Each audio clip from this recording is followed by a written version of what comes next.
Hey YouTube, Dawson Rider here with my review of the Digimon Fusion, Digi Fusion figures. This is the first wave of figures, which isn't 5 figures. You get Shoutmon, Balistamon, Dorulumon, Greymon, and MailBirdramon, whose head is currently cut off by the camera frame. These are all a series of figures that can mix and match with each other to combine to form Digimon Fusions, which makes sense for the show. Obviously, you can make these 3 into Cross 3/4, and these 2 into Metalgreymon, as well as do other random combinations you want. I'm going to go ahead and just take a look at them all individually real quick and then go ahead and go over the combinations. So I suppose we'll start taking a look at Shoutmon here. He's not a terrible looking figure. He's kind of big and his head's kind of large, but overall I think he's a pretty solid looking Shoutmon figure. He really can't do much in this mode. I mean, he doesn't have very much articulation. You got a little ball joint here on his leg. You can move around and his arms can move slightly back and some slight range of movement on his head, but really there's not much you can do with them. These are all sort of done on a ball joint system, so you can see here his arms will pop out here, his head will pop out here, and then his little V on the top pops out even on a ball joint type deal for the transformation. And he honestly does kind of the least. He does come with the Star Sword, which is all painted white. You got the Starmons there and the Pikmons. I really hope we get more Pikmons toys. Hashtag forever Pikmons. Yeah, I think he's a pretty okay looking figure, but he really doesn't do much and probably has the least functions in terms of the main formations of all of the figures. Alright, now on to Balistamon. Alright, here we have Balistamon. Also, not really a whole lot you can do with him. He's got a little ball joint here so you can move his arms around a bit. You can move his head around here as well. He's overall, like the others, he's not terrible looking. These aren't like the absolute best figures for individual representation or anything like that, but they're all not very terrible looking. Balistamon does look a little small since I do believe he's a little bit bigger in the show. But yeah, that's Balistamon. Alright, let's go ahead now and go over to Dorulumon here, my personal favorite of Team Crosshair / Fusion Fighters. His little, mechanism for putting himself together is a little more complicated than the others. I haven't been showing it, but even though they look like they're together in the package, when you open it, they're usually not put together. And he's got a bunch of different pieces going on here and these little sections here for his tail. You can move his whole tail around, so you can do some various movements like that, which is neat. But he's the most complicated to put together out of them. Not like it's rocket science or something, but definitely the most complicated. And he looks okay. I mean, I think his face looks a little strange, and he's the most kibbly, I guess you could say. I mean, he's not a transformer, but I mean, you can tell the most that he's sort of a transforming figure, but he serves his purpose. Alright, now let's go to Blue Flare with Greymon. Alright, now here we have Greymon. Greymon looks pretty good. I think his color is a little different than it is in the show, but overall he's not a terrible figure. I think he has the most personality going on of his face, I guess. He can move his mouth up and down. You can sort of move his head around. His little arms can move. His back legs can move. His tail can move. He's overall a pretty decent Greymon figure. Now I'm just thinking of all of the Gen 1 Digimon fans who comment on the Facebook being like, oh my god, they changed Greymon, they've ruined my childhood. It's like, god dang it, shut up. They already did Greymon twice. And I kind of like this Greymon. I think my personal favorite Greymon is Greymon, but I like this Greymon. That was a random tangent. Let's move away from random tangents and move on to MailBirdramon. Alright, here we have MailBirdramon, which you would think it's a male version of Birdramon from the original series, but he looks more sort of like a jet-type Digimon, and it's spelled M-A-I-L, like you're getting the mail, which I think is pretty funny. But he looks pretty good. Actually, he might be the best looking for me just individually. He looks pretty solid. The paint looks good because it kind of shines to almost give him a metal-y quality. And he just looks pretty good standalone. Not that the other figures are terrible, but if I were to just always display these individually, I think he's the best looking one. You got some sort of wing articulation here, his little tail, obviously I just showed his neck moving around. And overall, he's pretty solid. I really dig him. Alright, now we're going to move on to the combinations. Ignore the fact you can see the others in the background.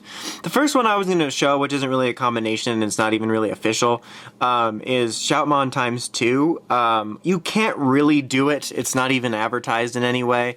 But the closest thing you can do is pop off Balistamon's head, place it on his chest, and then take this little V from the top of Shoutmon and place it right here. And that is the closest you can get to a Cross 2. It would have been nice if they'd somehow modified it so you could move this up a bit so it looked more accurate, and even just included some little eyes, because then you could technically pretty much do it. And I guess I see why they didn't do it in some ways, but I think in others it would have been just as easy, considering he's one of the main combos very early on in the series. But that's pretty much all you have to work with for that. So yeah, mainly you're now going to be able to do cross 3/4. So in order to do that, I'm actually going to take the head off that I just put back on, and then you're going to turn this whole piece this way, like this, to get Balistamon ready, and then you pretty much have him ready. I'm going to go ahead and pop this on the side here. I believe that's the right side. And if the horn falls off, I'll just have to fix it, I suppose. For Shoutmon, literally all you have to do is take off his V-piece, set him aside, and take his sword from him. And the V-piece is going to go right here, and you are done. For Shoutmon, Dorulumon is the most involved. You pretty much are going to want to completely dismantle him to make it the easiest. Just take everything off of him. He's got a lot of different parts going on. This thing, even though it's cross 3, it's mainly... whatchamacallit. It's mainly Balistamon and Dorulumon, which is kind of annoying in toy form. So yeah, I probably should have cut away and done this. Okay, anyway, we're pretty much done now. For this little tail piece, you're going to want to do is pretty much take these two pieces off right here. They're a bit difficult to deal with. And now we're going to place them here. So, oops, got it the wrong way. Place the ball joint here. And then you're going to reposition the arm carefully. There we go. Same deal over here. Place this here. Reposition the arm. Whoops. And there you go with that. And then you're going to take the, where is it, piece. This piece here. And place it right here like so. So it sort of becomes his little crotch area. And then what you're going to want to do is take these pieces here, and you're going to pop these on the side of his crotch pieces. There we go. Where's the other one? I shouldn't have spread these out so much. Take off his little legs here. Okay. And now for his leg pieces here, you're going to want to put his other dog legs into them. Alright, so we finally got it. And then you're going to take the little pieces here, and we're going to attach it onto the legs. There we go. Oops, do the other one. And line it up. And then he can sort of stand now. Sort of pan up a bit. Let's see, what pieces do we have left? Alright, we've got Dorulumon's head, and then in here is a little helmet. So just pop that off. Look how weird he's standing. I mean, obviously, he's headless right now. But he's just standing weird in general. Let me just stand him up a little straighter for this. He's got to be presentable. So then take Dorulumon's head, and then you're going to put it on the side here. This V-piece is going to come off in like any second. Okay. So there's that. And then just take the head and pop it on top. And there you have cross 3. And then to do cross 4, it's probably going to take at least another 40 minutes. You just put in this sword here. Oh, that took longer or less than expected. Anyway, so that is cross 4. Honestly, pretty decent looking. I really like cross 4. I'm still upset that damn it, I'm so sorry. I hate doing that because I don't want to sound like a Japanese purist. Times 4. It just, I'm still getting used to it. But I'm still upset they didn't call him not Omnimon. But anyway, he's pretty decent looking. The transformation is fairly simple. The thing that annoys me the most about it is you're left with this. So if you would like to display it like this, then you're left with this weird Shoutmon that has nothing going on for him. Since you're taking not only the V on his head, but you're taking his sword. But yeah, he's pretty solid looking, I think. There's some better figures out there, I suppose. I mean, oh yeah, I almost forgot. I can't believe I forgot. I'm so sorry. The tail piece goes back here. Didn't realize that until I realized I cut his tail off. I know they're doing a battle feature figure, which I don't think actually looks that much better, but this isn't too bad. Honestly, I think it looks pretty neat. Obviously, it's sort of lacking in paint with the star sword, and his head here could be a little bit better, I think. Instead of just these generic red eyes, I think could be better. One thing I want to point out that I think is kind of creepy is Dorulumon over here. Like in the show, it's kind of sort of like Omnimon's, where it's there's no like actual eyes or anything like that, and it just looks kind of creepy with having his actual head here because it looks like he was murdered and put on the side of here.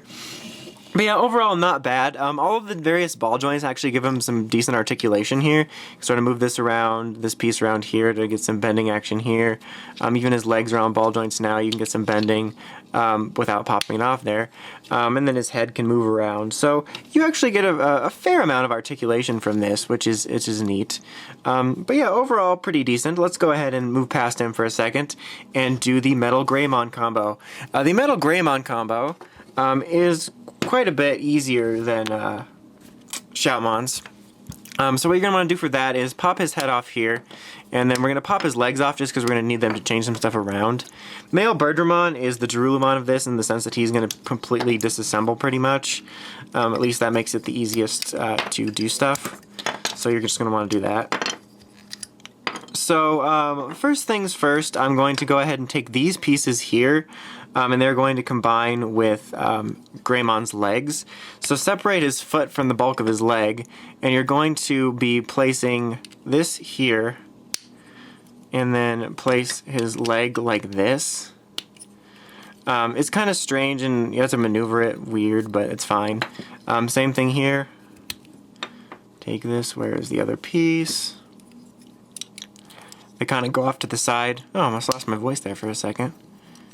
And places here. I might not have it 100% lined up, but it's fine for now. And that's what you want to do there. So now he's got his legs back. So fairly simple there. Just kind of stand him up. Let's see, what should we do next? Next, we are going to take, if I can find it, this piece here is going to snap in right here, like that. And then take this piece here, and it's going to snap in like that, right? And then the wings are going to go back here on these little pegs. Oops, sorry about that. Let's place that back on there. Okay. And let's see, for Greymon's head, I'm going to go ahead and do this so I don't forget. Take this jaw off, which is kind of violent. And then take MailBirdramon's head and pop it off. And you're actually going to take the tail here and attach it to Greymon. Oops, wrong side. Put it in the wrong hole. And then place it on here like this. So this is going to sort of stick up like a cannon. And then take the jaw piece and attach it to this piece of MailBirdramon, which is obviously a helmet, to make MailGreymon's new head, which pops in here like that. Oops, it almost fell over. And then take this tail piece, and it's going to pop in on this peg right here on the side. It becomes a new arm, or at least a third arm, I guess. I guess he has 3 arms. And then lastly, you're just going to take MailBirdramon's former head and you place it on the end of the tail here. So yeah, I mean, it looked a little involved in the sense that I had to disassemble, damn it, MailBirdramon. But this transformation is a lot easier to work with than the others. I think it just happens a lot faster. And he honestly looks pretty cool. I think he looks a little bit better than Shoutmon's overall. He looks pretty neat. I always kind of dug him. And what I like about him is, excuse me, sorry about that, is you are using all the pieces from Greymon and MailBirdramon, which is really nice. Let's go ahead and put the two together. Here's the two. Actually, let me put them a little farther back so you can see them. Here is Shoutmon, MailGreymon, and Weird Shoutmon. So yeah, MailGreymon looks pretty neat, I have to say. So overall, I'm sorry. First of all, I'm sorry if this review was a bit of a mess. There was some stuff that was difficult to work with. But in terms of the toys, I think they're pretty fun. I think they're pretty solid figures. I mean, like I said, individually they aren't the absolute best, but they're pretty fun to put together. And I think this whole idea really works for the show. And if they continue expanding on it while the show's running, you can get a lot of cool combos. Like, you can mix and match these any way you want right now. And I'm assuming they're going to be releasing more. Which is really a good idea because you could come up with different combos from the show and your own combos, which is neat, and they're certainly not terrible looking. That's a pretty solid looking Cross 4. I think the Metalgreymon actually looks really good. Like I said, I think it looks better. I like that it uses all the pieces, so I'm fairly pleased with these figures. My only real complaints come from the fact, which isn't pretty much a feature of the transformation, is that Shoutmon kind of is left with nothing to do if you want to keep him like this. And the ball joint system, while it sort of makes sense, and it kind of gives some more articulation once they're transformed, is a bit annoying to deal with. Sometimes pieces would pop off when I'm putting them in. I would often pinch myself. So that was just a little bit of a pain to deal with. Before I go, I just wanted to show off, they also do each come with cards. Shoutmon gets a card that's called Shoutmon Star Sword. You get another Dorulumon card with different art, another Balistamon card with different art, another Greymon card with different art, and another MailBirdramon with different art. All of them make the same exact sound combo in the crossloader, except for Star Sword Shoutmon, which I will show right now. So, that's not right, but that gave you a new noise I've never heard before. So that's neat. All the other ones do the exact same noise as they normally do, the same number combo, but Shoutmon got his own. But so yeah, overall, if you're a person that likes to mix and match toys, I can recommend these. I think it's a fairly fun line for that, and you could possibly create some really cool combos right now that are unique to you, and even down the line. But anyway, that's about it. Until next time, make sure you check out the Crazy Podcast at RidersRangersRambles.com. Until next time, Dawson Rider, signing out.